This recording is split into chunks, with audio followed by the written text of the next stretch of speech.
how's everybody doing? I'm actually up in Orlando. This is pretty cool. I'm outside. It's beautiful. I'm sitting here with my buddy Virgil. Virgil was a City of Orlando firefighter, served on the union executive board, and I got to tell you something, this guy has got a heart of gold. When we ran into each other, we hugged each other like we were family, real, true brothers. And so I came up here and I met a special person. You know, politics has been a part of my life all my life. I can't let it go. It's what I enjoy doing. And I like good politics. I like people that are prepared. I like people that are in the fight for the right reasons. And I'm not into these snide remarks anymore. There's too much that is tearing us apart. So I just want to introduce you to Virgil, because you know I have my issues going on. Firefighters have an inflammatory disease. An inflammatory disease. I'm talking to a lot of people. We have to figure out why. We have to figure out why. So Virgil, tell them what's going on with you. How long you been on the job, off the job? Well, I was on the job for 16 years, retired in 2016 due to heart attacks, stress. Heart attack? You had a heart attack? How old were you? I was 46. 46 years old, yeah. Chest pain? Chest pain, difficulty breathing, even went to cardiac arrest. Wow. So I had to retire. Oh my goodness. And I guess the message here is that we as firefighters, first responders, police officers, the military, we deal with a lot of things and we're not taught how to release it. We keep everything inside. Like a sponge almost. Because there's no outlet. So the stress gets to you, the anxiety gets to you, then you become depressed. And that just throws your body into a whole different dynamic. So when you were on the job, how did you deal with it? That's the problem. We didn't deal with it. You know, you go to a call and you see what's going on and you have to soak it up and bury it to be able to go to the next call.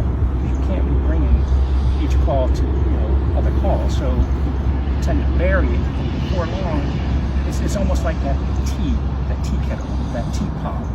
After a while, that pressure builds up. Like a pressure cooker, It has to release somewhere. And unfortunately for me, mine was in the direction of heart attacks. No, but I mean, how did you, first of all, I never knew you were in cardiac arrest. Yeah. My goodness. Yeah, my wife had to do CPR until the fire department showed up. Oh my goodness, brother. Wow. Listen, firefighters and police officers, I hope you're listening out there. You know, one of the things I haven't really hit on, and I am going to, because I have a tremendous amount of respect for them, and that's the military that serve our country and that protect us. My father-in-law is a Marine. Not a retired Marine, he's a Marine.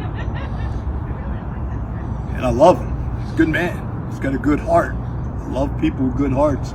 This is one of them. I'm just wondering, let me tell you what I did, and you know this because we hung around together. I mean, I remember when we went on big trips together, San Diego, right? We had a good time. We drank a lot. I certainly did. Yeah. I certainly did. I thought I was having a good time. Everybody's having fun, right? I mean, we let our hair down. We cut our hair off. The way firefighters are able to, I guess, take themselves away from that hurt, that pain that they see every time they go to shift and run a call, and they have no way of dealing with it. A lot of firefighters will turn to alcohol and drugs to help them overcome and deal with all the negative stuff that they have to try to make right. I mean, when somebody sees a fire truck, they're like, oh, great, they're going to take care of the problem, they're going to make it all better. And then when you can't make it all better, that's where it says, that's when it's hard. That's when it's hard. What could I have done differently? How am I going to be able to face tomorrow knowing all this tragedy that I just seen today and wasn't able to really help? So you turn to different things. And now? How about now? I go to therapy. I see my psychiatrist. I go through this thing called EMDR.